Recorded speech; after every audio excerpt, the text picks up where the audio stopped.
So, I thought I would build this. I don't know if you can see it, but yeah, got it for my birthday. Turned 23, so I thought, you know, I normally talk about philosophy and whatever, and I just thought, what better time is there than when building Lego? So, right, let's get into it. So yeah, I just turned 23, like I said, and basically recently I was kind of inspired by there's a guy who made a video on his channel I saw recently. It's UK. What's his name? I think the video is called Fredmatology or something, and his channel is Frederick Atkinson, and he's mainly talking about the English language and stuff. I didn't go too much into it, but I thought my videos are normally more structured, and I just thought, well, this is more chill. I can just talk about things and while building this Lego, and thought it's quite a fun idea, a bit more interactive than just normal nature stuff I put on in the background of my video.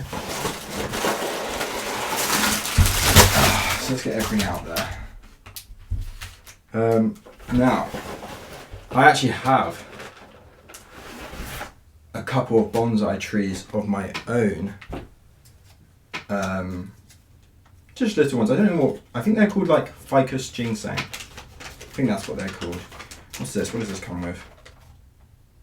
Okay, they're just talking about how they're switched from plastic to paper packaging. I mean, yeah, good. I mean, you're still making a bunch of plastic. I'm sure people throw away, but every little bit helps, I guess. And yeah, so big fan of Lego, and I've got bonsais. Anyway, so yeah, I presume that's why I was bought this as a gift.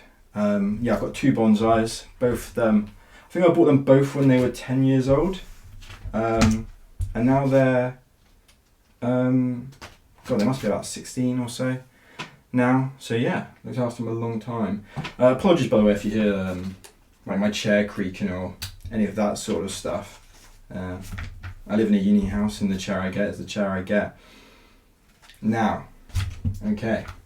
Says it wants me to go from 1, 2, and 3. That's 6. That's 4. And that's 5. So they can wait over there. 1, 2, and 3 are what we want for this first bit. Oh, I see. Okay, the bag's different things. I think I want to go with the green variant because that's what my bonsais are. But I guess I could also build the pink variant if I'm talking long enough and show you guys. But yeah, so what I mainly wanted to talk about, so what I mainly want to talk about is just, well, let me pour this out because it's going to be very loud. Let's see, just bag 1 first, okay.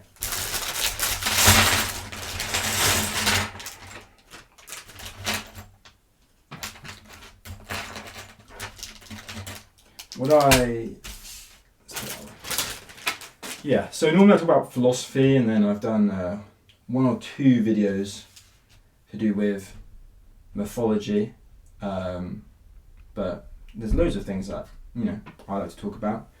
I don't know if anyone will find it interesting, but yeah, who knows.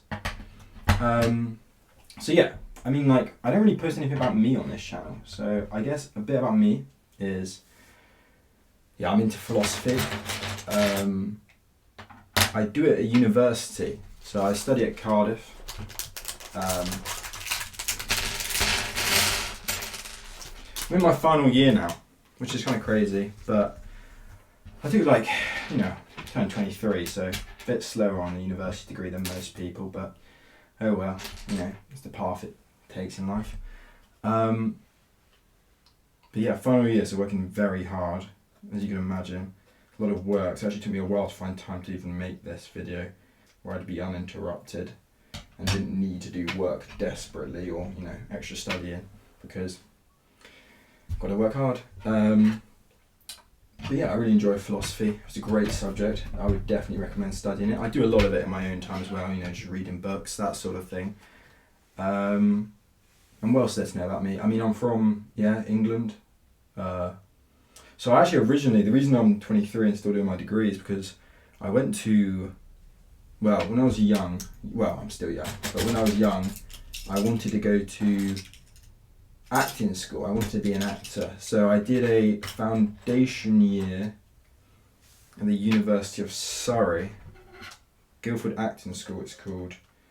And yeah, I did acting for a year, which, you know, I don't really regret, but I don't know if I have the drive other people have for that sort of thing, you know. It takes a lot of self-sacrifice and a lot of putting up with shit, I think. And yeah, I guess I didn't want to put up with shit. So then got to the end of that foundation year and I thought, God, I've got nothing going right now. I'll do a gap year. And I sort of just bummed about. I went a few places, worked, you know, the usual. And then my mum suggested I do philosophy. And so, you know, I went to visit a mate at Cardiff. It looked alright, had good reviews on the philosophy course, and they let me in. So here I am. But yeah, I didn't do it in school or anything, which was quite daunting. But now I find it, like, I can't believe I didn't do it in school, because it's consumed so much of my life and I love it so much, you know, and I'm always interested to talk about it. And I don't think, like, my videos are the most informed or the most, you know, intelligent views in the world. I just think, you know, everyone's got something to say on a topic, and why can't I say something on it? Not that you should base all your opinions off me or anything. I mean, you should definitely think for yourself, but yeah.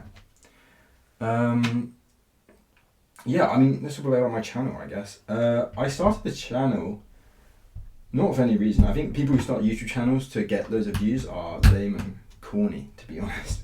I think it's really corny to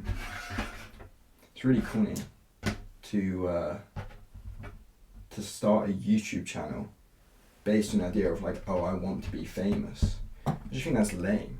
Like, you should start it because you like making the content that you make. And by no means am I a master of YouTube. I'm still trying to figure out why my mic half the time sounds like fucking dreadful, and I'm editing this shit on a fucking MacBook with no storage, and it's always making me issues, and I don't know. Anyway, that's not interesting, but this whole thing is interesting, this bonsai tree. But yeah, the channel was just talking about philosophy. I like mythology, but there are loads of other things I could talk about, and that's why I kind of want to make this video, because I can just talk about anything.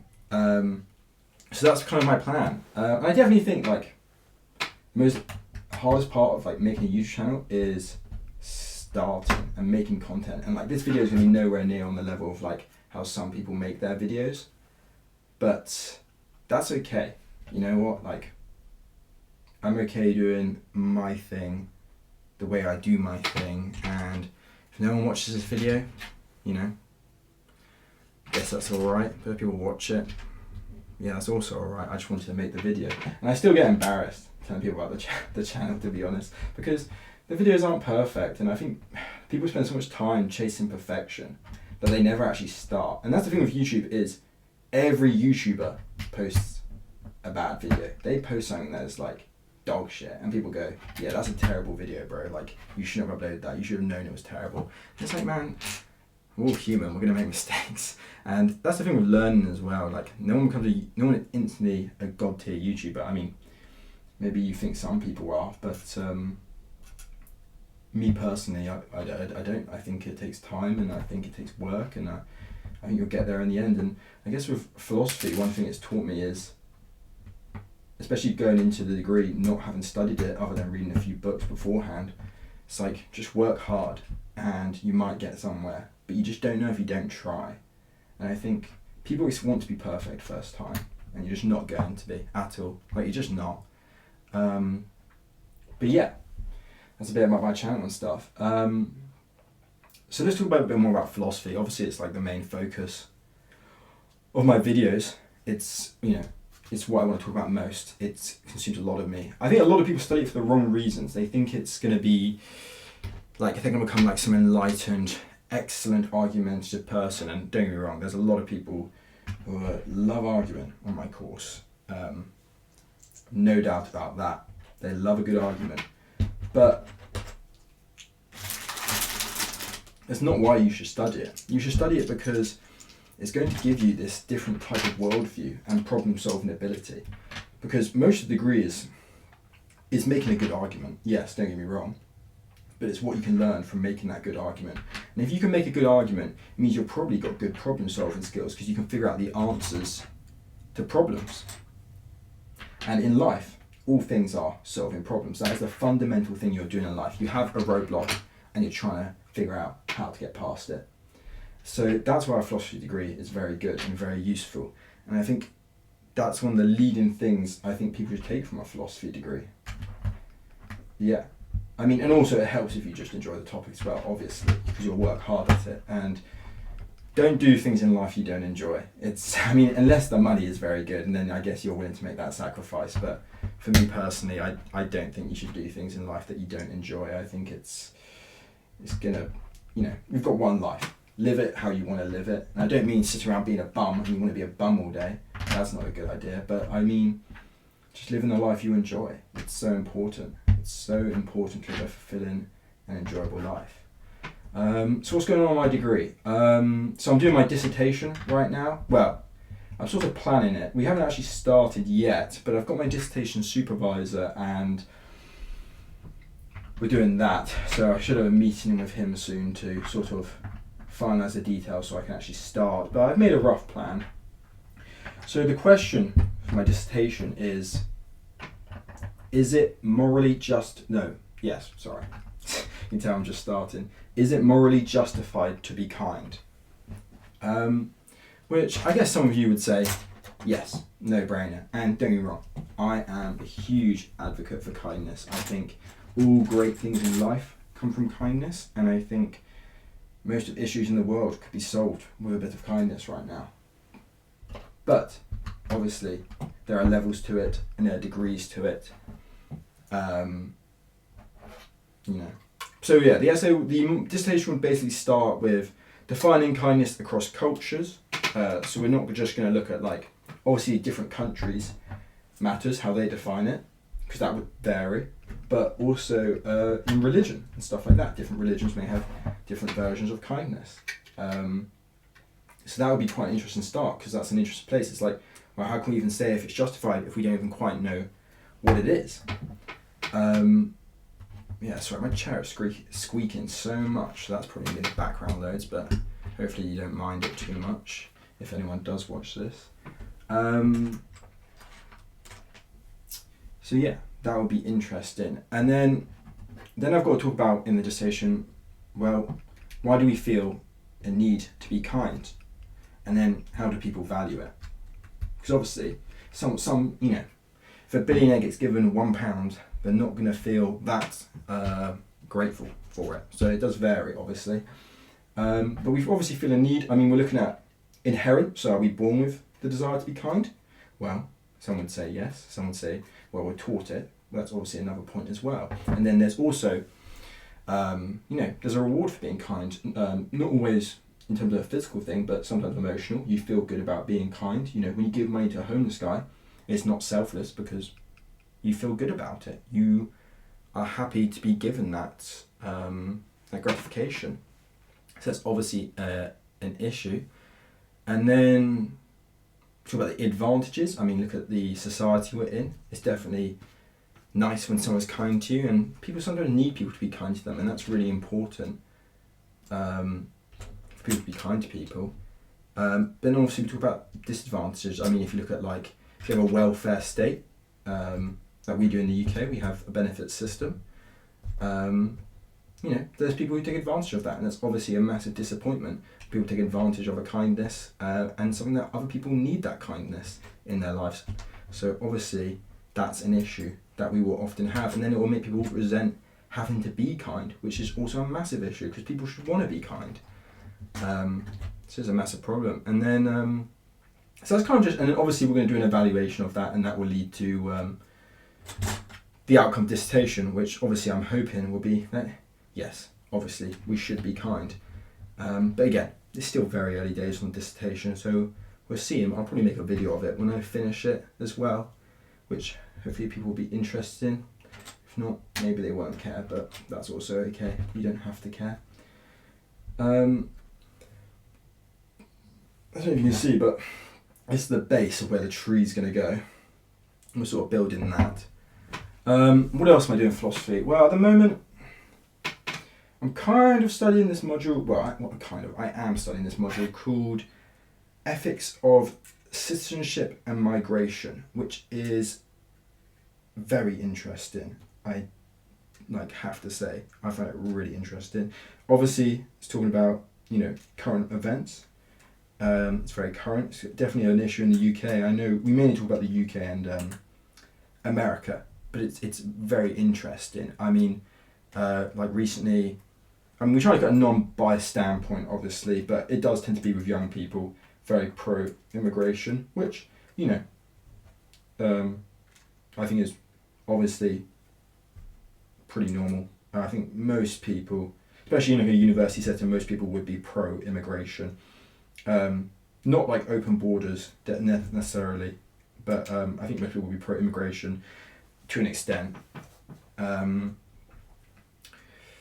we look at things like, for example, should immigration be seen as a form of reparations? If you look at former colonies, for example, the amount of money which the UK has funneled out of them is, an astronomical amount that we could never even begin to pay back.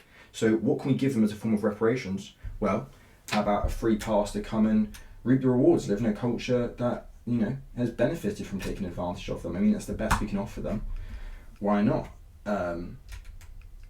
Which, I agree with, but I also agree of free immigration for all. But don't get too political in the comments or anything. I mean, I'm not here to have an argument, but obviously share your opinions. So I found that module incredibly interesting, and even then we're looking at lots of crackpot theories and a lot of people who aren't so keen on immigration, which is always important. You have to understand, I don't know if everyone watching this would have read The Art of War, but of course everyone knows the famous quote by Sun Tzu, which is know thy enemy. And you've got to understand the opposition's viewpoint in order to strengthen your own. Now, have you seen they've done like this smooth pattern around the box, which I really like. I think that's really nice. So yeah, that's an interesting module. What are my other modules? I'm doing moral responsibility, which is, I just wrote an essay on actually, which is talk about implicit biases we may have. So even if we view ourselves as like a very left-leaning person, we could have biases in our brain that are unconscious that can make us sometimes, for example, in a job interview, hire a white person over a black person. And how do we deal with these? Well, it's very interesting. Thinking that who has more responsibility issues, like someone from the past obviously doesn't have the same amount of responsibility as a new person who's more up to date and knows more about these issues. Well, an argument can be made that they should recognise that people of the past should have recognised they were causing harm and done something about it. It's all very interesting. I don't know, moral and ethics tends to be my primary interest in philosophy. I just think, I find it so much more interesting than any other part. But, each their own. There's so many people, and there's so many subtopics that I'm not overly interested in, and I probably won't talk about much on this channel, but that doesn't mean that they're bad topics or anything. It means they're really good topics. I'm just probably not smart enough to quite get them as well as some of my course mates. That's why I choose ethics and moral, because it's what I get. Then ethics of knowing is my final module. Yeah, just thinking about it. And that's more like, it's more of like to do with knowledge, ethics of knowing. And for example, this week we're talking about how we view people with disabilities and how it can be, people look down on them, people look at them and think, oh, your life is so hard. And it's like, well, it's not hard. Sometimes it's not hard because they're disabled. It's because the world is set up in a way that is difficult to disabled people. And even the term disabled I find to be pretty problematic. Obviously a descriptive word is needed for people who have special circumstances, but disabled implies that it's, that they're not able to do the same things as everyone else. And actually, if the world was set up in a certain way, they would be able to do the same things as everyone else. Obviously, there will be cases where you could argue against that, but that's philosophy. There's always exception cases. So you can see the base here. It's nicely built. Yeah, I mean, what else would I want to talk about? I mean, obviously philosophy is the main thing, but there's so many things, and I would love suggestions. I mean, I'm a huge fan of mythology, Greek and Roman mainly. That's the one I probably would know the best on, but even then, I'm sure there's a billion people who could, outthink me in that and know more about me. I've made a video on, it was half mythology, half philosophy. I was speaking on Theseus, and then I used that to then go on to the ship of Theseus problem. So I already knew about Theseus, so not so interesting. I'm sure most people do as well, to be fair. But I found it interesting, and I hope you would. I mean, I probably got into mythology from those Percy Jackson books. I don't know if everyone listening would have read them as a kid, but not very accurate to the myths, to be honest. He kind of used the names as buzzwords to create his own story, but it was a gateway to learning more about history and culture. I think it's great. And I'm sure that's probably most people's gateway. But I actually studied, in the UK we do this subject called classical civilization, which you can do in school for like GCSE and A level, which is your final 4 years of school. And I studied it then, and it's kind of like a history subject, but it's focused on Greek and Roman history, but not just like myths and stuff like that. It's history, it's culture, it's their architecture, it's their writing, it's their philosophy, it's all kind of things. It's a great subject. I'd highly recommend, if you're watching this and you're, a youngin', I would definitely recommend that subject for sure. I think it's great. So yeah. And then I thought I'd also want to open the idea of talking about some other subjects on my channel. But before I do that, I mean, that's nice already, isn't it? I mean, look at that. Nice base. Lego sets are always smaller than they think they're going to be. It came in this big ass box, and that's it. But I mean, looking at that already, I mean, that's a really nice thing. And I'm sure there's a million other videos that are much clearer. And this isn't like a build tutorial or anything. I just wanted to build something while talking. So hopefully people aren't too bothered by that. It's weird. I've got 4 long pieces here, but no way to... Oh, I see. I've missed a step. That's why. Okay. Well, there I checked that. So I was so interested, that's how invested I get in this conversation. I get so invested, I'm so locked in on everything. But yeah, I thought I'd open the idea of talking about something else on the channel, which is other interests I have. Like, for example, one of them would be Dungeons and Dragons. I mean, kind of nerdy, I know. I started playing it at university. I knew about it through Stranger Things. That's it. Yeah. Obviously, I'm sure everyone knows it.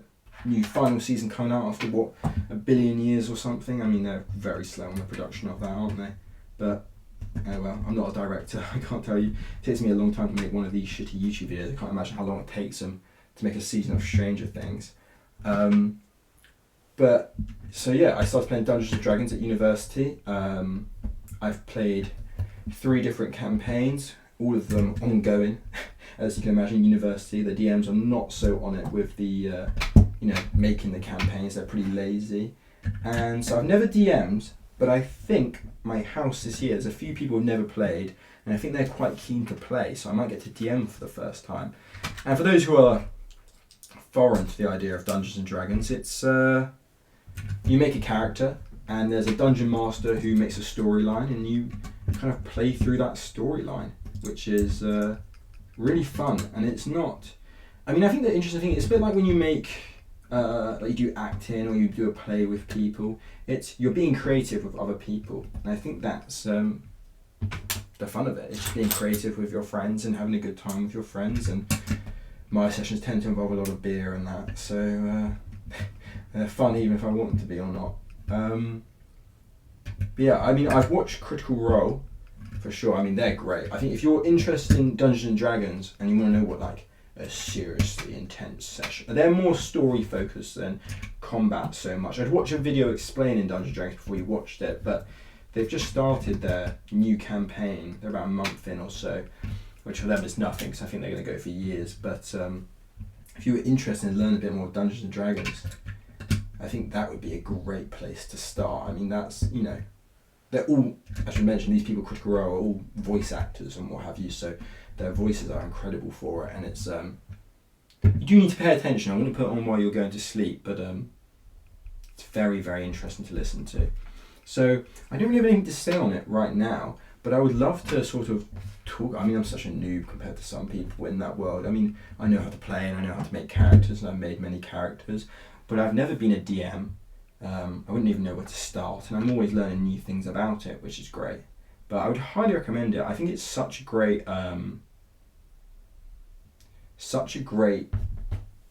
way to hang out with people. It doesn't necessarily have to involve going to a bar or playing video games, or it's just in a group. And we have a no phones rule because obviously you want to be locked into the environment.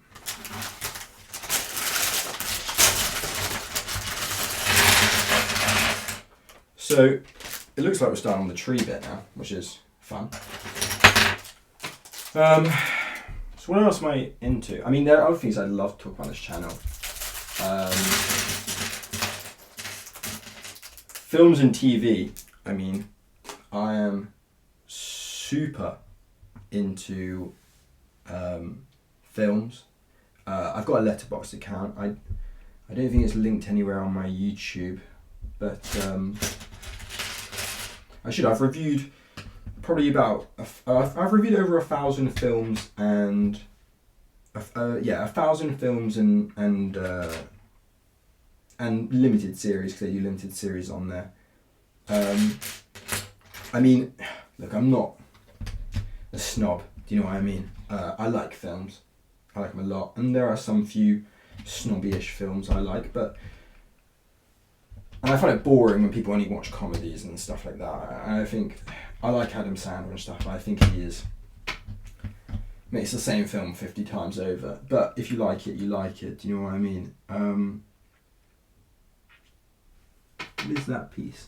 God, they make new pieces for Lego that you've never seen before, really, don't they? I mean it's been a while since I built any, to be fair. But maybe I'm not, what do they call big Lego fans? Brickheads? I imagine that's probably the term or something. I wouldn't like to be referred to as one, to be fair. But yeah, films and TV. I'm a big fan of films. Obviously, I went to acting school, like I said, so that would explain it. Films and TV are like a huge interest of mine. Although, you know, it's not always the most productive thing. I do like to delve into different cinema. Korean cinema is obviously huge at the moment. So big. It's like blowing up. I mean, it's always been blowing up, but you know, even more so now. I mean, everyone's watching. And also, I think young people are more okay with watching stuff in other languages, where I find a lot of older people aren't too keen on that. But, you know, people don't like to stray away from what they used to. God, it's always like this where you can't find a piece that you're meant to have, isn't it? Oh, right in front of me. There we go. Yeah, so I wrote reviews for all the films, and maybe I should try. You know, if someone requests it in the comments, I'll link my Letterboxd to them. But you know, I wouldn't base all your what you want to watch on me. I think watch what you want to watch. But you know, occasionally if I've watched something or I've left a review on something that you think, oh, he really likes that, then maybe you'll be interested, or not. You might not be. Yeah, I mean, I just went to see the new Chainsaw Man. I don't know if everyone's into Chainsaw Man. Chainsaw Man is Originally a manga. If you don't know what manga is, it's like a Japanese comic book, but they vary so much. I mean, some of them are strict 18s with like, you know, intense themes, and Chainsaw Man's kind of like that. It's an 18. Season 1 I liked. I wasn't in love with season 1, but I did like it. And then the film was, you know, beautiful. I mean, I would highly recommend seeing the film if you've watched season 1. It's a masterpiece. In cinema was amazing. Animation was amazing. Music was, you know, the vibe was amazing. I would highly recommend that. So that's an example of something I've seen recently that I thought was really good. Not the best thing I've ever seen, but definitely very good. And then I'm planning on going to see the new Jujutsu Kaisen movie, which is another anime film. And then also The Running Man, but that's more just for fun. I'm not expecting absolute cinema from that, even though it is Edgar Wright, who is great. You know, that's a real British prodigy there. Well, prodigy, he's quite old now, but you know what I mean. Looks like we're building a branch or something. So I presume that's the base of the tree. It looks like we're building a branch or something now. But I'll go see The Running Man. Films that I am into though are like, I guess, what do I like? I like Whiplash. That's pretty good. That's pretty basic though. I watched some superhero stuff, but you know, like I did a rewatch for my House of Winter Soldier last night. It was alright, you know, like, I'm not going to shit on it, but it's not, you know, it's not Citizen Kane or anything. Films as a medium is great though. I think sadly it's dying out a bit. Or Hollywood's, I should say Hollywood is dying now. It's all about, you know, influencer shite now. It's not like good. It's pretty bad, to be honest. I mean, you're making a story and then you're going, all right, who should we get for this? Oh, who's got the most followers on Insta? I mean, come on. There's people with talent in this world. So that's important. I mean, I know like people said about, I think it's about Millie Bobby Brown. They say she doesn't watch films or anything, which is tragic. Honestly, I just don't think someone like that should get any work. I mean, and it's not like a competition or anything. I don't think, you know, you should get hired on the basis of how knowledgeable you are on films. That's stupid. It should be talent. But also, how can you be talented if you don't even know the first thing about films? Yeah, I just think you don't have to like. I mean, you don't even have to like pretentious films. You don't have to. That's so okay. You're allowed to not like them. And you know, my taste is my taste. But I do think, you know, you should push yourself to branch out. Don't stick to the play. It's okay to go back to those films 100%, but try something new. And I find people always go like, "Oh, I didn't understand that film." It's like, but that's because you haven't gone to enough stuff to learn how to understand them. If you constantly watch films you don't understand, you will begin to understand the themes, the vibe of them. And I think that's so important as a medium, because films sometimes, yes, they are just for you to have fun. And same with TV shows, they are for just for you to have fun, but sometimes the message can be so beautiful. And I think that doesn't have to be every film you watch, but it's a shame if it's not sometimes, you know. It's a shame if it's not like almost every film you watch. It's a shame if it's not, you know, something that you're interested in occasionally. Yeah, I mean, so that's what I could say about films and TV shows. But another thing I'm really interested to, and you know, I love talking about, is films and books. I'm a huge reader. I mean, you know, it's all relative. I like reading, is my point. I don't read, you know, obviously I read a lot of philosophy. That's my interest, that's what I read. Do I recommend it to everyone? No. I think philosophy can be very boring for some people to read. I sometimes find it boring. Not every book I read is philosophy based. Oh look, this thing attaches to this thing. Oh, we got that in? I think I've done something wrong here.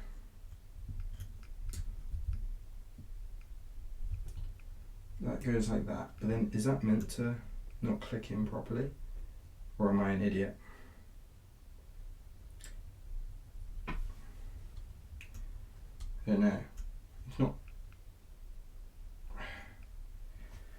Let me have a look.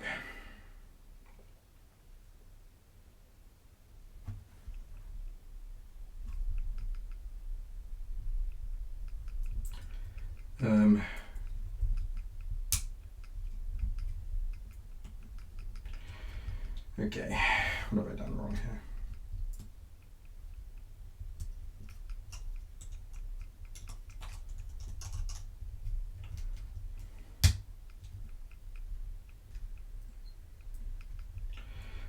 Yeah, sorry, I shouldn't take too long a break from talking. I guess it's a podcast. Oh, well, I don't know what to call this. I guess I'll call this, I don't know, a name for this would be great. If someone has, okay, a piece has just pinged off behind the wall. Brilliant. Where's that gone? Oh, Jesus, I managed to get it. But yeah, I mean, if anyone had a name for this stuff, I mean, what else do I read? I read a lot of sci-fi.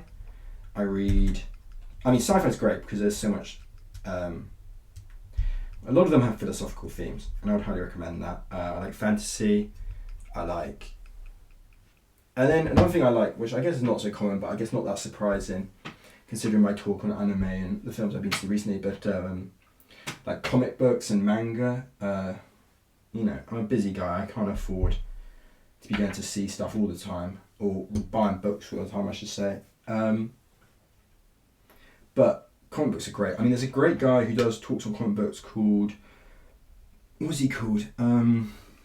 Natrix Nate, I think, and he's not a huge channel. He's like 30k, but he speaks on comic book themes really well. I would highly recommend him. He talks about characters and that sort of thing. I'd recommend his video. I think he's cool. I can't even tell what this piece I'm meant to be finding is. He's cool, and comic books are great. I mean, what a cool medium. That's the piece.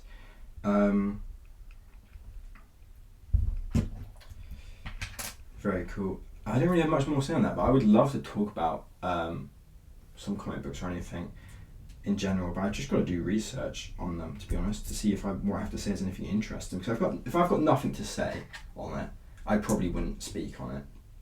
It's like, because who cares about my opinion? I have to do research and that sort of thing. But books that I like are, well, I've got a video planned for talking about philosophical themes in Flowers for Algernon, which I won't go into too much because I'm probably going to do a video on it. But I think that's a great book, and I would highly recommend it. It's kind of, I guess the theme would technically be sci-fi because stuff happens in it which can't happen now, but it's kind of set in like the 80s sort of time. So I guess like retro sci-fi you would call it. And that's a great book. What other books out there are good? I mean, there's so many. Jesus. Manga-wise, Berserk and Vagabond I think are brilliant. There are there's so many good books. I mean, I think philosophy is, for me, philosophy is always what I want to be reading, and the sci-fi has a lot of that sort of etched into it, like themes of philosophy, I would say. So that's a great way to get into philosophy, even if you don't want to read some really complicated literature that you don't think you're going to understand straight away, is read, a sci-fi book. There's themes in there, and you'll get them, I think. There's a piece I'm missing, and let's figure out what. Oh, I see. That's more I had to say on that, to be honest. I mean, I think no, actually I have more to say on reading. I think reading, sadly, is disappearing as a hobby, which is like tragic. Reading is awesome, and it's such I think it's better medium than film or TV could ever be, because there's no better picture than in your head, really. I mean, so many people who don't read, and I think that's like terrible. Books are great. They are awesome, and I love them. that you should really, you should be reading. Reading is,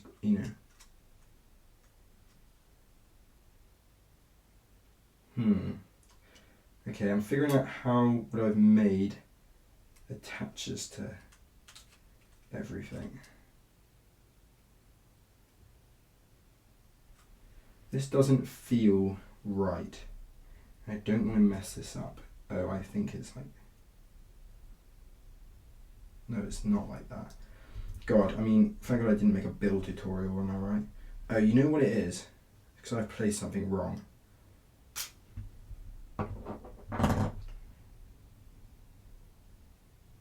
It's because I've placed... Oh, that's what I was so confused about.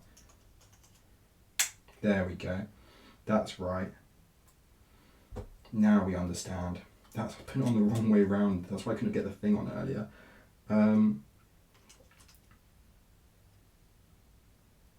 There we go. This is all making sense now. There we go. That's part of the tree now, basically. And we've got another one of these side pieces to go on the other side of it. But yeah, books is definitely disappearing. There's so many people, young people I know, who do not read whatsoever. And it's a shame. And one thing I noticed is I had someone mention sort of like they read an older book and they were like, oh, they should just remake it but with simpler language so it can be understood. I mean, I don't know if any of you read Fahrenheit 451. I imagine you might have in school. But that is like I don't know, if you read that book, you'll understand why you can't do that. Because it's like the censorship of art is what it is. And enjoying it as its original state is the beauty of it. And that's why I hate when someone goes, oh, I really enjoyed this. And you go, well, have you read the book? And they go, no, but I've seen the film. It's just not the same. It's not what the story is, and it's not how it's meant to be enjoyed at all.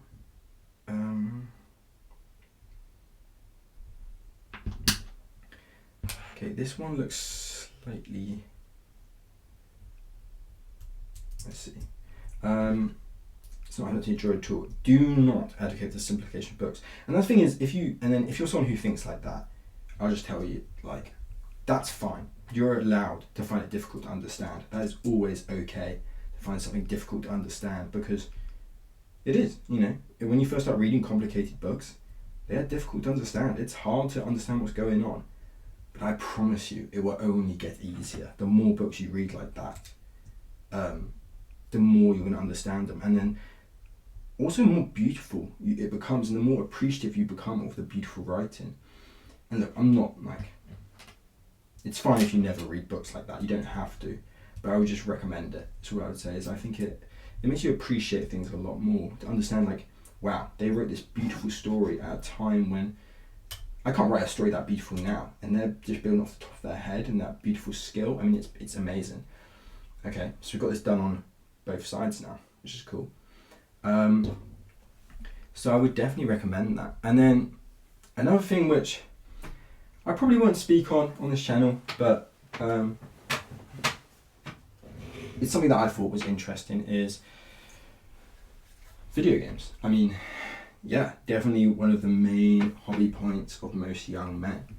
It's something which, I know plenty of young men who have never played video games, and I find that odd, because it seems to be, how I had a Wii and a Nintendo growing up, and then I think near the end of primary school I got the Xbox 360, which I shared with my brother, and that was awesome. We loved it. I definitely played video games way too much growing up. There's no doubt about that in my mind. But, okay, why have I already... Oh, I see, I'm getting lost already. Jesus. There's no doubt about my mind that I've definitely played video games way too much, but it's definitely something which is not that, I think people really dramatize them, make them seem worse than they are, or in terms of how bad they are for you, because I think they can be great in so many ways.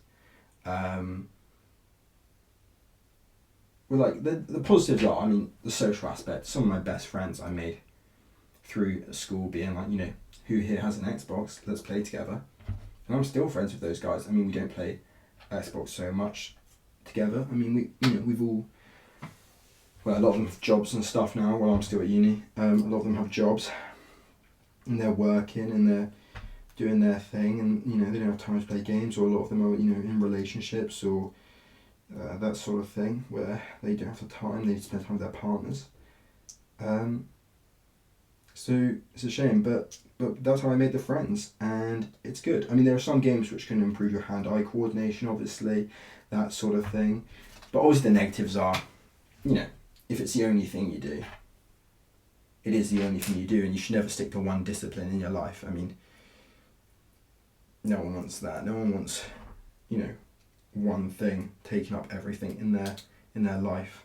As a kid, it does. I mean, I used to race home after school, do my chores as quick as possible, have dinner as early as possible, so I could be on the Xbox for longer, which, isn't great. You don't want your kid doing that. You want them to have, you want them to go out to the park with their mates. You want them to go out and, do stupid kid stuff. Don't get me wrong. That's, that's definitely what you want them doing. So I guess balance is what I'm advocating for. But it can be a great social thing, I think. I mean, obviously as an industry, it's massive.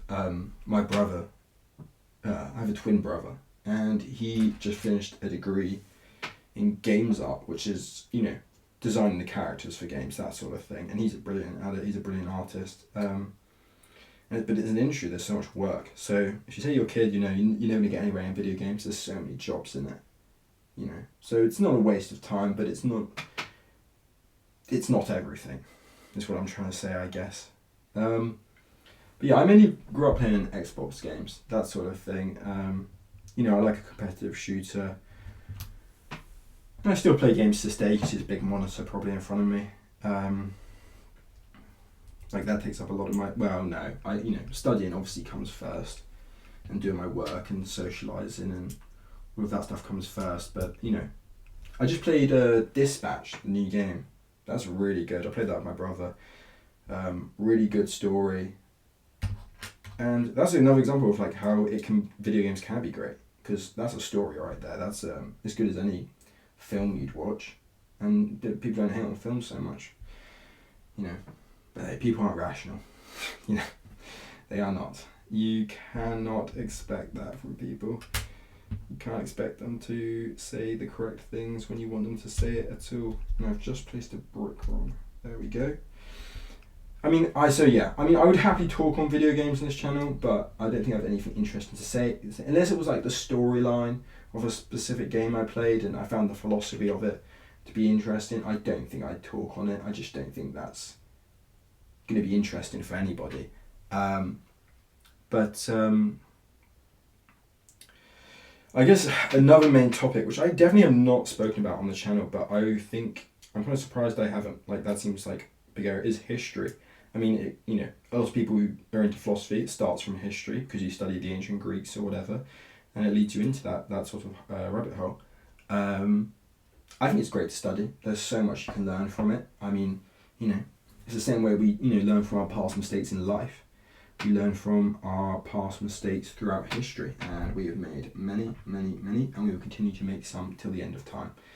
Which, is kind of terrifying, but also, that's life. People don't learn. And I'd love to talk about something in history. I don't know what yet. When something strikes my fancy, it will sort of become clear, I think. But if there's anything you'd love me to speak on, or not even love, if you'd like me to speak on, would be better, I think.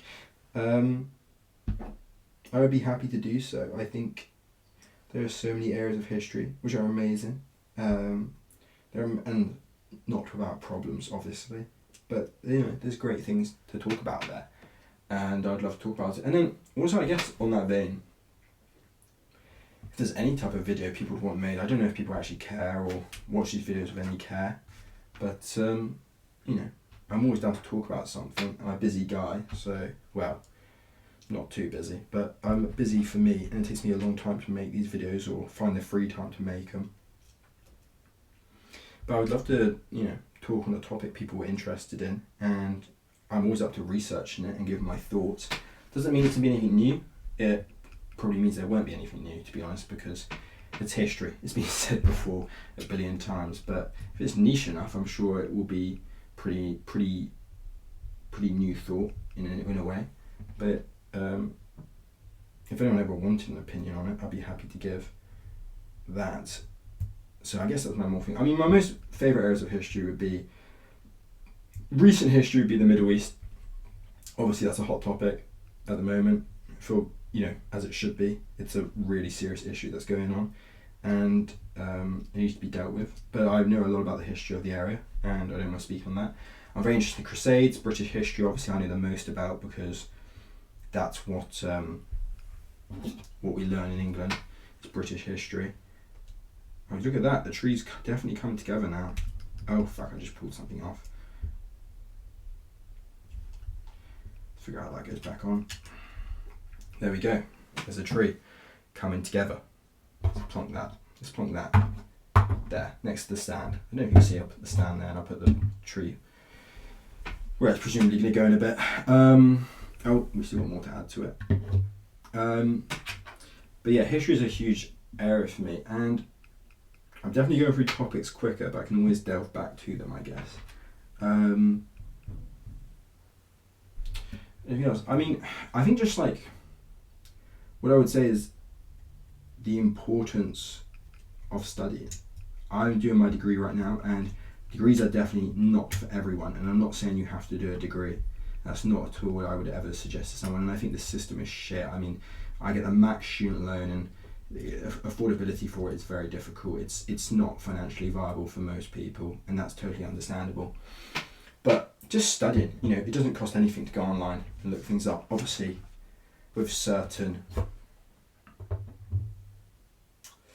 you want to have certain, don't believe everything you read online, but also studying is great. I mean, you can buy brilliant philosophy books from Waterstones, or any other bookshop. I don't know why there was a shout out for them.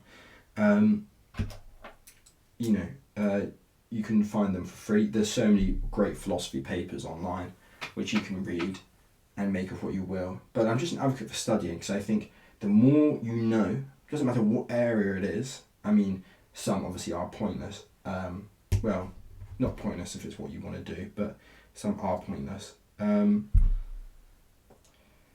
the more you know, the better you're going to handle situations in life and issues in life. And I'm always an advocate for any kind of study. I think it's brilliant. I think it's what we were meant to be doing. It's what we're meant to be doing, learning, to discover, to understand. It's so important. It's really like, it's not just an intelligence thing. It's your mental well-being. Obviously, it's nice to be smart. Everyone likes to think of themselves as they know they've got a bit of knowledge on them. They know their way around stuff. But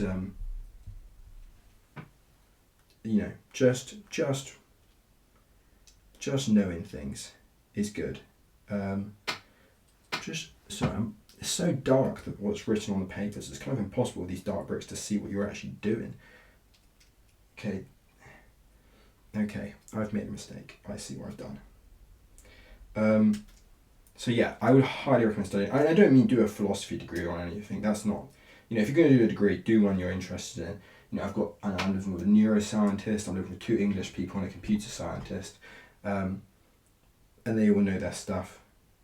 God, okay, sorry. This is requiring more focus than I thought it was gonna. Here we go. Attaching that to the tree. I mean, I hope my camera hasn't turned off or anything. If it has, and I just upload the audio, then I'm sure I can just, in some way, I can show what audio I did manage to record. I mean, the camera's facing away from me. Okay, you know what? I'm gonna give it a check. Let's give it a check. Oh, it's definitely still recording. Okay. I don't know if I want my face to be in this video too much. I mean, I don't hide this channel from anyone. It's okay. Everything's still recording fine. Sorry. Just get paranoid, Don't we all? And it's not like, yeah. So philosophy. Would I recommend a philosophy degree? That's what I was going to talk on. Would I recommend it?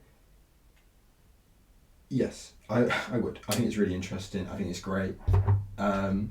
It's not like, I think people go in there thinking that they're gonna, you know, solve the world, and that's not what you're there to do. You're there to build on what other people have already said. If you want to be someone who does that, you've got to go on and do a master's or a doctorate to say anything new.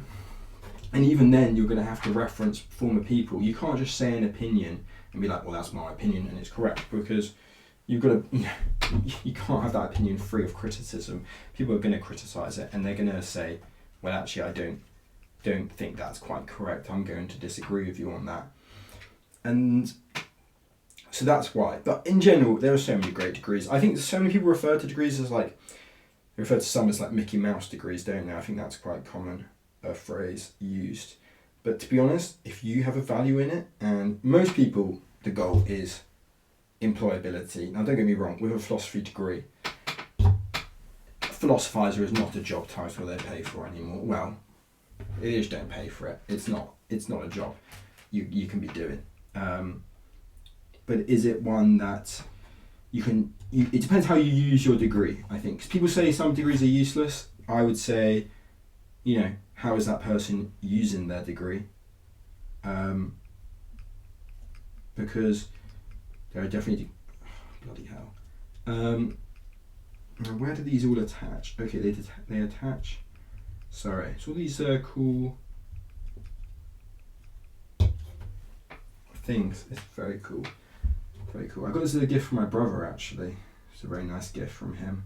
So it's not actually my birthday yet. I've got a while, but I went home and I saw him and he gave me it as a gift. So, I don't know. I bought him some manga. Some manga. That was it was me being a cool brother. Hopefully he likes it. I don't know if he's read it yet. Yeah, I mean, there are loads of degrees. I think humanities degrees, it just depends on how you use them. That's what I was trying to say. It is like, if you use your humanities degree to then, sorry, this is very confusing on how I could not really understand many things in life. It just depends on how you use your degree. Me personally, my degree, well, realistically, with any humanities degree, any sort of business role is quite available to you. You know, I think I'll probably end up in some marketing gig or you know, that sort of area. That's what I'm imagining to happen. Which, you know, isn't what everyone's going to, but what I'm saying is, like, worst case scenario, there are things, you know, there's career options, there's options. You know, there's no degree that's pointless unless it is, like, you know, employed, you know, within reason. Like, there are going to be some degrees which aren't useful for you, because they'll only give you certain job options. Okay, so it looks like I'm going to place the tree into the stand, and there we go. Obviously, that's wrong. Checking that now. It's not the right way around. That's why we check things, which, as you can see in this video, I made many mistakes, but that's what we've got of the tree so far. Very cool. I'll show a close up when I'm completely finished.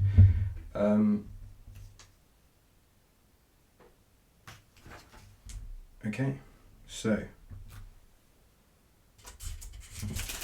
bag 3.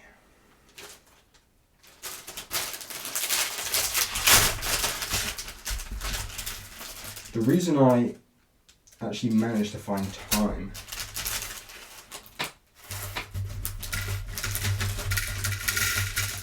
so you just sprinkle them in. Jesus, okay. Which one now?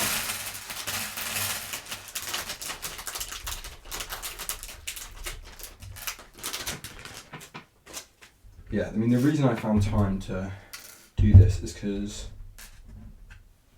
my girlfriend doesn't live with me, but she lives nearby in Cardiff, and she had work, so I didn't like kicking her out, but so I finally got time to do this. But yeah, I mean, obviously my videos don't do too well normally. You know, I'm not the most interesting speaker, I think. Or, you know, maybe that's harsh on myself. I maybe don't know too much about making videos yet, but that's what I mean with starting. You know, if you're watching this and you want to make some videos like this, I have literally set up my iPhone to record a video, and then I've got a £60 Blue Yeti mic, which I got off eBay, which I still am not too sure on how it even works, and I've been using that, and sometimes the audio shit and sometimes it's good, but it's always possible. I've got a cousin who does YouTube. He's a DJ. You can look him up. It's I've got two cousins that do YouTube. One does travel stuff, and I think his is Luke Quantel, or it's just Travels with Luke or something like that, and he's just some English guy who does travel reviews and talks about, he's a videographer, so he doesn't upload that often and his videos are not, but they're very good quality, but he's not got a crazy amount of subscribers. And then the other one is his brother is a DJ, and he's called Disobedient, and you can look him up. He's got like 25k subs, which are pretty, you know, that's very impressive. I'm like what 9 or something, and I think half of them are my friends. But he does alright. I mean, it's not quite enough. Yeah, I think some more views would definitely bolster him, that's for sure. You know, it's a hard gig to live off YouTube when you're in the lowdowns and in the pits, shall we say, the view hole. But I don't know. It's not something I look at as a career, YouTube. I think, like I said, I think people are doing this shit. Same with acting. That's how I viewed it. As I felt there were people who were doing acting when I was at acting school because they wanted to be famous. And it's like, and there are definitely tons of people like that who get into acting because they want to be famous. It's an odd choice. It's not what it's about. It's an art. It's a craft. It's something you work at. And I'm not saying this YouTube is a craft. If anything, it's definitely not. What do I want to build first? Let's put the leaves on. I think I'm gonna ignore the pink leaves. I think I'm gonna go green because that's what my bonsais are like. But yeah, if there were any videos people were interested in, I'd be so happy to like accommodate, to be honest, because I don't know if anything I have to say is interesting. Like, I think if this video does better than my other ones, it's definitely like the content avenue I'd explore most. I mean, if anyone wanted me to ever record like a D&D session so they could learn about D&D, that would be something I'd be really into. People, you know, not like my D&D sessions are Critical Role level, for example. I mean, they're brilliant. But are they good enough where beginners would want to learn a bit about D&D and watch people who never played before play the game? Because there would be people who had never played before playing. Then, yeah, that would be great. But then people want to talk about philosophy if they prefer, you know, most of my stuff is scenic walks, a bit of music in the background. But if I don't know, I was thinking of doing something where I spoke to someone who didn't know philosophy and sort of explained some philosophical concepts to them. I don't know how interesting people would find that, but I don't know. I think there's so many things. I think if anyone had any suggestions, this goes here. Okay. If anyone had any suggestions, I'd be so keen for that. I'd be so like, I'm not just down. I think, you know, I'm not trying to be like one of those like hype, like alpha male guys who give people advice on how to be like them and be a millionaire, because trust me, I am not a millionaire by any means. Like I said, I get the max student loan. balling out here. I'm living. I'm surviving would be the better term. But I would love to just, I don't know, I like making these videos. I like doing them, and I will keep making them whether they get no views or not, because it's what I like to do. But if people had things they wanted to hear about, and no advice I give you would I recommend you follow, because I'm not like who you should want to be in a way. Like, you should want to be you, and the best version of you is the one you make the decision on. So I would never say follow anything I have to say, but would I say I might be able to help you out a bit on some things, or maybe give you, if I make a 20-minute video and there's one thing someone goes, oh, that was quite interesting, that is a fundamental success in my book. It's a fundamental victory. It would just be brilliant. I would love to hear it. I mean, there are so many great YouTubers out there, and there are many, many terrible ones, that's for sure. But okay, just making sure I know what I'm doing here. We're gonna make 3 of these leaves. Let's make them. That would be amazing. Just because, I don't know, I'm still a uni student, I'm still young. Like I said, I'm turned 23 this month. And 23 is young. I know it's probably going to be, most people on YouTube tend to be even younger than that. But it's young. It's still like, I don't know, I don't always feel young, for sure. I still think, and I think I'll be 95 and I'll feel young in a lot of ways. Well, God bless, I'm 95. But there'll be ways, and there's always more to learn. And people talk about immortality. That's an interesting topic. That's kind of philosophical. People talk about immortality and they go, would you want to be immortal? And I think most people would say, no, I'm not interested in the concept. I'm not interested in being that.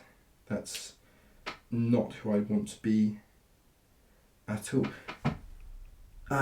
But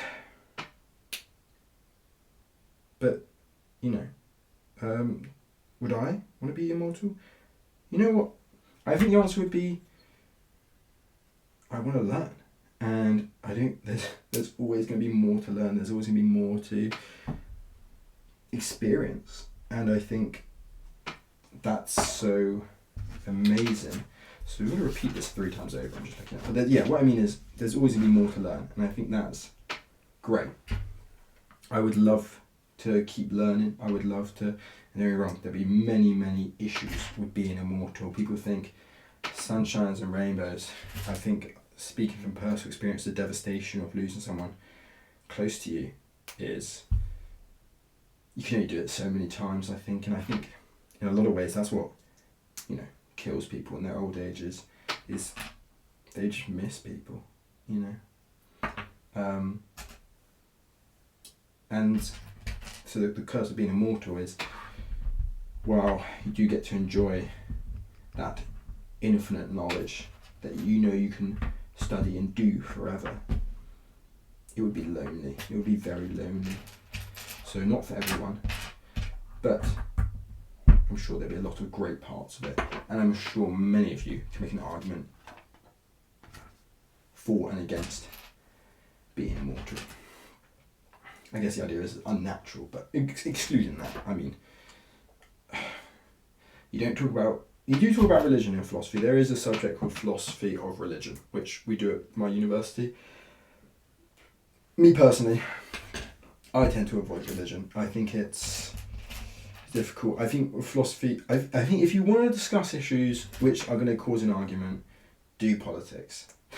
Do politics. That's going to, you're going to get some strongly opinioned people in the politics. There's a reason I don't do philosophy and politics. There's a reason I do straight philosophy. It's more my area. It's more theoretical, for one. It's more, I mean, obviously we do move on to things which are controversial. Philosophy is not without controversy. But I think, for example, one of my modules is dealing with feminist issues. And I am obviously, I hope to be a feminist. I hope to be a good ally. And I hope to be supportive of women around me. That's obvious. Any man should be. It's, you should be supportive of people around you. You should be kind. Like I said in my dissertation, you should be kind. You should want to be a kind person. You should want to be someone who people look at and go, what they care about the issues that I am facing as a person. But in those modules, do I give a lot of comments on, in my seminars, for example, do I talk a lot on these feminist issues? The answer is no. I don't always open my mouth. And it's not because I'm going to say something like contrarian, or I don't think women should have rights because of this and that, obviously. I don't think that's even a debate anymore. I mean, there's no point debating with those types of people who think that now, because the debate's over. It's women deserve it. That's, I don't have to say that. We know that, okay. But it's more because, and I think a lot of people need to know this, is a lot of people do philosophy, they do it because they want to talk. And don't get me wrong, that's what I'm doing right now. I like talking. I love talking. I am, I was the type of kid who got in trouble for school for talking. But something which my dad always ingrained in me is listening. It's a powerful skill. It's so powerful. It is beyond a doubt the most powerful skill you can have in your arsenal, into your intellectual arsenal, is listening. Because people reveal themselves. If you just let them talk, if you just let people talk, they reveal themselves. They do so much. And also with listening is, yes, in my feminist things, I could have an opinion. I'm allowed to have an opinion, obviously, and that opinion could be valuable in some way, shape or form. But does me, in those hour-long seminars, giving my opinion on feminist issues, make a better learning environment when I actually could just listen to women talk about these issues? I don't know. That's a question. I think, for me, I find when dealing with issues of race, sex, gender, I think it's much better to hear from people. And there are bad people in every group of people, and I think obviously that's a huge issue for dealing with these sorts of issues, is you do get, ultra hardcore people who think, men should be killed in the street. They, newsflash for everyone who believes that that's every feminist to ever exist, talk to a woman. that does not happen. That is very rare. I don't think I've, maybe once or twice in my whole life of meeting thousands of, not that I meet thousands of women, guys, I have a girlfriend. But you know what I mean. I meet women, I interact with them, I'm not an incel. They are a social group that I have interacted with from time to time, and I'm just making sure I've made this right, because now I'm thinking I haven't, because I've placed, there we go. The women are normal, and it's so interesting to hear their opinion on these issues, because no one understands an issue better than people who are affected by an issue. And I think that's really important, and a lot of people don't think about it enough, is that's a true statement. No one understands that issue better than people who are affected by an issue. And don't get me wrong, a lot of issues where a primary group is offended, a primary group is affected, there is knock-on effects. There are secondary groups that are affected, like in a household where, let's say we live in a culture, let's say we live in the UK, obviously women have a right to work, they have all of those, that's afforded to them. So it looks like I'm just looking at this, it looks like we just randomly add green stuff on now. So that's going to be fun. The reason women are this is again. Obviously, like a household where, let's say, women weren't allowed to work in the UK, the secondary group that would be affected by that is the man, because they've got to work harder at work, they've got to make more money. And then there's so many knock-on effects to that. And it's the same with, obviously I spoke on how I do ethics of migration and citizenship.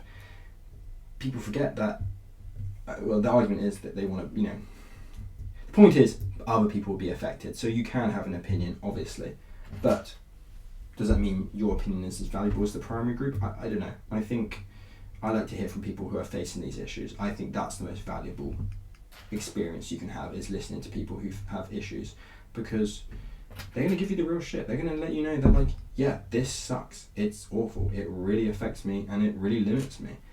And it's like, oh, okay, that's really valuable to hear that, and I can really make a better informed opinion within myself and how I approach these issues by understanding that. And that's definitely lacking a lot in a lot of places, and it's so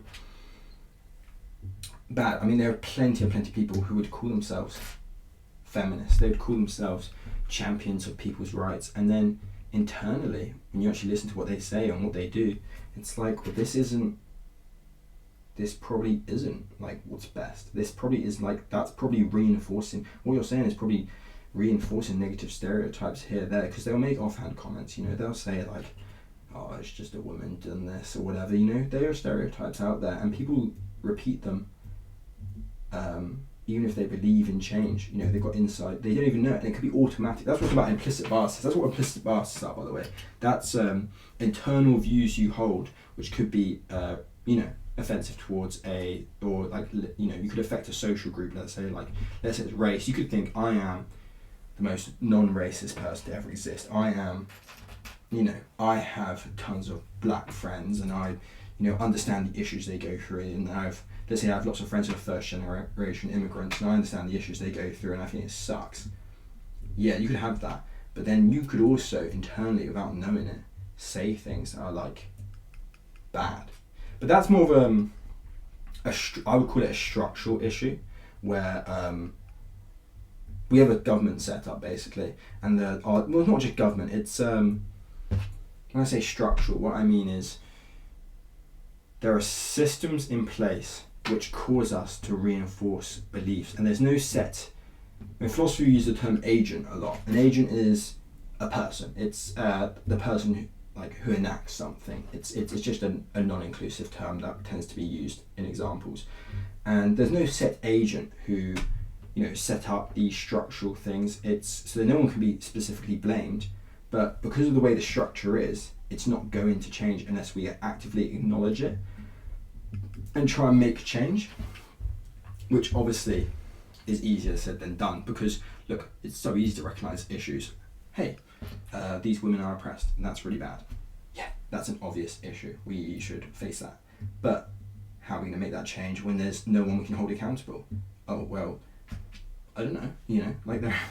It's easier said than done.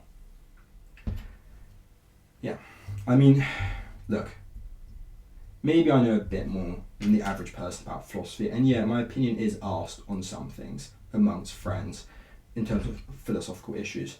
But the amount of times I've been out-argued by, the clear points have been made to me where I've had a strong opinion on something and someone said something, I've gone, you know what, you actually have a better understanding of this. And philosophy is just going to it's not going to give you a better opinion than everyone else. It's just going to give you the ability to try and make an argument, but also recognise when an argument's stronger than yours and when you should change your opinion. And I don't think many of my opinions on things have changed, but when it goes back to listening and how we listen to things, I think I've learned a lot more through that. And so that's why I'm that huge advocate for listening to people, because that's what we can learn. Anyway, so on that, finish on that topic, this is where we got off the tree so far. I don't know if you can see, but there's all these bits down here, and we've got, the leaves on the top, and they look good. Apart from, there's nothing on here. I want to remove one. Should put that like that. I think I like that. I think I like it. I don't think it matters too much. It's going on a shelf. It's going to be a nightmare to dust, and it's an issue I'm going to deal with eternally for the rest of my life. But what can you do? Right, and now we're on to, God, I can't believe, look at the recording. It says hour and 20. So I originally thought this would take me I was worried I'd get this done in 20 minutes or something, but it's not that impressive for an hour and 20 worth of work, I think. But hey, I'm human. I do things 1, 2, 3, 4, 5, 6, 7, 8, 9, 10. 1, 2, 3, 4, 5, 6, 7, 8, 9, 10. Okay, that is the correct piece. Now, what else can we talk about? Well, how about this? I have dyslexia and ADHD. So, I'm not bringing this up as a... I'm not bringing this up just to be like, oh, poor me, poor me.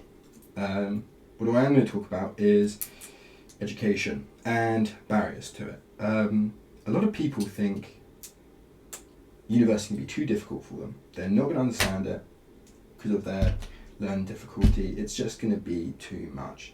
And I want to tell you, like, my dyslexia is pretty bad. I was diagnosed with that in primary school. And I'll talk on dyslexia first and then ADHD. But I had dyslexia in primary school. I've known that for a long, long time.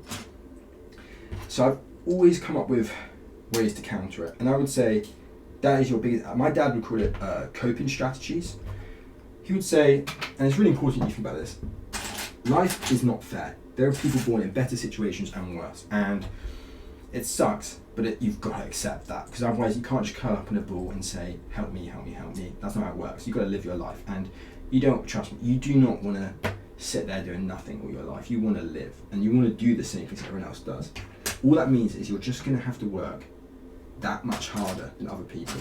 And yeah, it sucks. I don't want to work harder than other people, but I have to. And that's what I want to talk about is, yeah, my degree. Sometimes it takes me longer to take in information than other people. Yeah, I do have to go home and re-watch all the lecture recordings, and I have to make notes based on that because I didn't understand what was going on in the lecture completely, and I couldn't make notes at the same time. But does that mean it's impossible? No, I was able to do it. And the universities are very accommodating, and when you speak to them about these issues, they totally get it, man. They want everyone to understand. They want everyone to learn. And I think that's really important. Is people think the universities are just about grades, and a lot of the people at university are just about, okay, we want the best grades possible from our students. But I think a lot of the lecturers, and I think a lot of people in the teams that are working for the subjects and not the university, they care, man. They want you to do well. Dyslexia is obviously an issue. Like, it's obviously something that limits you. It obviously prevents you from being able to do things as quick as other people or achieve things as quick as other people. Okay, it wants me to repeat the same process again, I've just seen, but we're making a base for the I thought this would be the base, but there's a stand, like a wooden stand.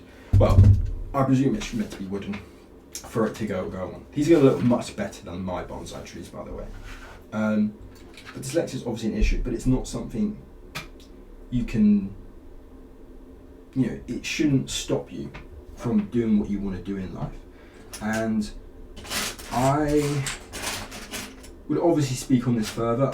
I'm not the world's leading expert on dyslexia, I just have it. And I know loads of people have it, and loads of people struggle with it. And I just want you to know that, like, I was very privileged in how I was brought up in a way that meant I had people help me to deal with it, and it helped me to teach me how to deal with it. So now I can deal with it by myself in so many ways. And I did used to get extra time and stuff in exams, but now I find I don't need it because if I work hard, I'm just as good as anyone else. But it's a challenge for sure. It's something I have to work on. And then the other learning difficulty I have is ADHD. Now that's something that I don't know.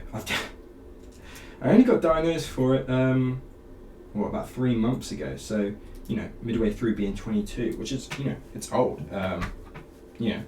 I had to go and get that done, and I do take medication for it because it's crazy. I would highly recommend, if you think you have it, just getting yourself on the waiting list, because it is a 2-year waiting list. It's really long in the UK. It's really hard to get assessed for it, but once you do, and once you're able to get medicated for it, it's life-changing. It really is. Obviously, a lot of people out there trivialize it. They go, oh, I'm so ADHD. That pisses me off, obviously, because it's not I'm so ADHD. For me, it's like holy shit, I can't function sort of thing. When I take tablets every day for it, and that helps me, and it like I wouldn't be able to make this video today and talk for an hour and a half and focus on one thing without having that medication. There definitely is a limited factor, but again, like, these learning difficulties don't define you. What you do to fight against them, and what you do to, it's not a fight, that's a poor choice of words. It's more of a, I don't know what the word would be. I think teach their own, you know, how you want to define that, because you know, it's not a fight, it's just an issue. But when you are able to overcome something like that, it makes you so much prouder for what you're able to do. Because, like, for example, I did my A-levels during COVID, so I didn't actually have to sit the papers, but I ended up getting 3 Bs at A-level, which, okay, compared to a lot of people I know, not impressive, like, at all, obviously.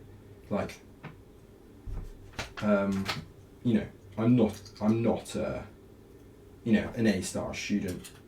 That's just not who I am. But am I proud of myself for being able to get 3 Bs at A-level and then go on to Cardiff University to study philosophy despite my learning difficulties? Heck yeah. And I think one of the most important things you can gather from that is just don't care what other people think. And that's so much easier said than done. But what other people are doing doesn't matter. It just doesn't. Like, other people are going to do things and you're going to think, oh, I'm not as good as them, or I'm not great. And you know, you even might watch this video and think, like, oh, I wish I could make a YouTube video. You can, man. I spent 60 quid on buying that microphone. That was like my one barrier for entry. Finding a spare 60 quid, which is a lot, but also sell 2 jumpers for 30 quid. Do you know what I mean? Like, you can do it. It's you know, easier said than done to get the right stuff, but like, hell, I'm probably gonna edit this on CapCut for free. There is no cost to this for me. Like, you can do it. You can't let things limit you. You can't. I always think of myself, I'm so proud, and this is not a dig at other people who, you know, their learning difficulties affect them maybe worse than me, but I'm so proud that I do what I do, and no one could ever say to me, oh, well, you know, that's easy for you, but I can't do it. Because, bro, I've wanted to make YouTube videos for years. I can't do it. You know what I'm doing? I'm making them anyway. Why? Because, I don't know, I just want to make them. And it's like, people aren't gonna... Wait, I've lost my train of thought. That's the ADHD meds wearing off. They should be wearing off soon, actually. So there you go. But, like, no offense to people who do have these disabilities stopping them, but only you decide how much something stops you. Only you can say, you know what, yeah, that is too much. And sometimes stuff is too much. That is, oh, I'm not doubting that in any way, shape or form, because sometimes stuff is too difficult for people. And I have no doubt in my mind that stuff is too difficult for people. But you have to be the one who decides, I'm going to do this, and nothing's going to stop me. And I always think, people always go like, oh, well, this is stopping me, and this is stopping me, and this is stopping me. And don't get me wrong, I'm like that all the time. There are things that I think, I can't overcome this, I can't overcome this. But you just don't know till you try. And especially with making like YouTube videos, so easy. Think of a topic that you want to make. Let's say you want to make video game content. Start by just going into your game, recording some clips of you playing, and then think, oh, that's quite interesting. I'll upload that to YouTube. And think of, okay, how do I edit it, and to edit the clips that are interesting? Okay, well, you edit the clips that are interesting. You know, download the data that you've recorded, you put it in CapCut for free or something, and you just cut out the boring sections. Well, you've got a video right there. And now think, okay, well, I've done that. Let me try making some more of those. This is pretty easy. I can do this. Like, I've done it. And it'll just get easier and easier. I do think, like, YouTube is obviously not the example of something which is difficult, because it's not. I mean, maybe I should be saying it is difficult because I don't really get views on my videos, but like, it's not difficult for me to make this video, is what I'm trying to say. And I've repeated that enough now, so you guys know that. this isn't difficult. I mean, what's the difficulty? Like, someone bought me a Lego set, and I'm learning philosophy anyway, so I'll talk about it. But philosophy is not the thing, like, you don't have to have anything interesting to say. Like, half the stuff I've been saying here is stuff you could all think without me. You know, I didn't, like, this is off the top of my dome. I had a few written points from earlier that I went through, like when I was talking through different topics and stuff I'd be interested in talking about. But, like, this is mainly off the top of the dome. Like, for the last half an hour has been off the top of the dome. And it probably comes across that way, I know. But, yeah, you know, hopefully someone will want to watch it. And if someone does, and if no one does, then no one does. But if someone does, and I'm very grateful for that person who sat and watched me ramble, because, well, one thing I don't like is like podcast bros. I think they're pointless. I like podcasts, you know, that's why I'm kind of making this, because it's kind of like a podcast. But I think, so you can see the bass, sorry, I should say. But I think podcasts are kind of like becoming pointless, because it used to be that you'd have two really interesting people sit down and talk. And now, like I used to like the Joe Rogan one when I was younger, and I had like the mental age of like a younger person maybe. But now I think he's kind of a loony. I don't know if everyone else thinks that, but I find him to be a bit batty, maybe be the word. I find him a bit like odd. Like, why does he have such, like, you're meant to be, when you're a host, I get it's your podcast, you can do what you want when you want, but when you're a host, I kind of feel like you're meant to be like a mediator. You're meant to challenge people, but not tell them they're wrong. You're meant to say, well, what about this difference of opinion? It's like philosophy. When you do a philosophy essay, you say your opinions, and then you say, but this philosopher disagrees in this way, and that's why we should think about this. That's what Joe Rogan should be doing. But again, something with his content style works. People like him. But I guess just because people like you doesn't mean anything. There you go. There again. There's a counterpoint. You know, and it's so easy to do. So philosophy is pretty easy in that sense. But yeah, I mean, yeah. But what I mean by pointless podcasts is like, and don't get me wrong, if you like this stuff, good for you. You're allowed to like that sort of thing. But you get those guys who make a podcast, like, you know what I mean? Are we going to Ibiza or Zani this year? Oh mate, like, do you know what I mean? Like, 3, 4, 5, 6, 7. Oh god, we don't make a lot of these. And it's like, God, who cares? Like, what do these people have to say that's actually of any substance? And a podcast doesn't have to have substance for you to like it, obviously. I'm just saying. But for me, personally, I think you've got to be saying something. You know, I think when you make anything creative, there's got to be a goal. And yeah, maybe those podcast people do have a goal. They have a set list of topics they're going to talk about. So maybe I'm harsh to judge, but I think you need to have something interesting to say in life. Because there's nothing more boring than when you meet someone and you go, what do you do? And they go, oh, I work in this. And they go, oh, is that interesting? They go, no, not really. And they go, well, what hobbies do you have? And they go, oh, I go to the pub with my mates.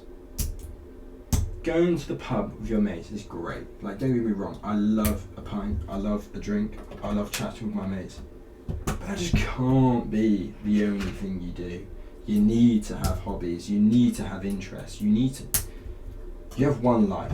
And if you don't live it to the fullest, you're doing yourself a disservice. Now, the definition of fullest obviously does depend on what you think is the fullest version of your own life. And if that is going to the pub with your mates and just drinking your life away, I guess that's you living your life to the fullest. But I just don't think that can be that for everyone. And I think there are a lot of people who that is their lifestyle and they don't want it to be. But it's like, only you can make change and only you can make things different. And I think that's really, it's not powerful, it's nothing new. That's the thing, none of this stuff I say is anything new. I don't have anything interesting to say. But do I think that there's people who are thinking this but they're not acting and they need someone to tell them to act? Well, I'm here to say, act, do something. And don't get me wrong, I spend so much time sitting about doing nothing. And do I think I'm that interesting a person? no, like I said, I don't think I'm that interested. I think I just like talking, and I like the idea of making something, and I'm working towards that goal of doing something. That should always be a goal. I'm doing something. I'm not just standing still. So you can see this base is sort of coming along very nicely. I think we're almost done with this Lego actually, which is really cool. I'm really happy to have built this, and I'm happy to have made it into a video, and I hope the recording is still on, because I have not checked that in ages.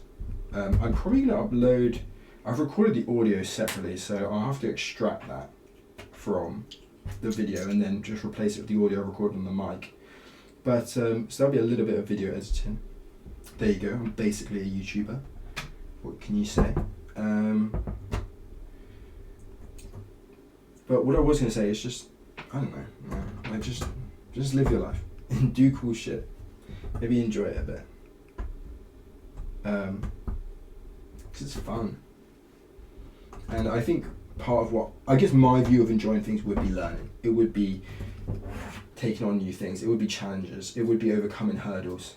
But that doesn't have to be every day. It can take you a year to get over one hurdle.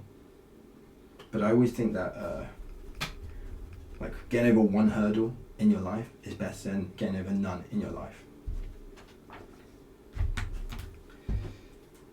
And yeah, so now as we come to sort of like, I'm just building the final thing, and obviously I'll show that to people properly before I'm finished. But as we sort of come near the end, what I kind of wanted to just do, like now it's come to my mind of just got a final little rundown of what I'd want to talk about is,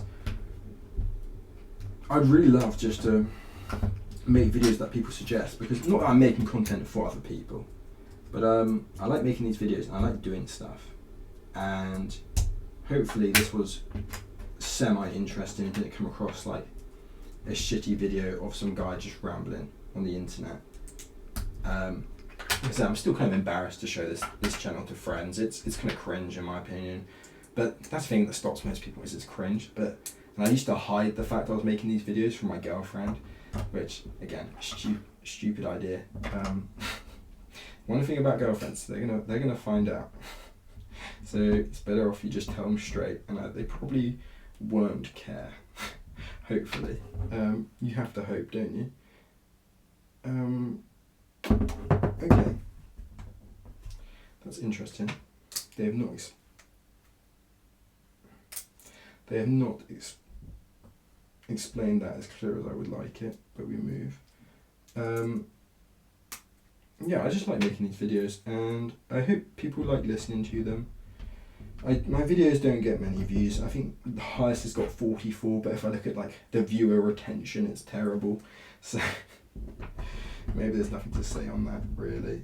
I don't require people to like my videos. I don't think that's necessary, but it would be cool if people liked them.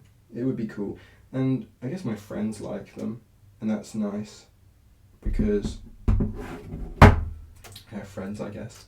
But I'd love to make more, and yeah, like I said, like it could literally be anything. Obviously I want it to be somewhat like something I would find interesting to make, but I would love to just make videos on, like if you want me to talk to someone who's never done philosophy, and then we can like give a comparison of their opinions on mine, and then you can see like, well, how easy is it to learn philosophy? Well, you probably have an answer, but yeah, something like that. Anyway, as we sort of come to a finish, I will show you the tree. Now, I think that's pretty cool.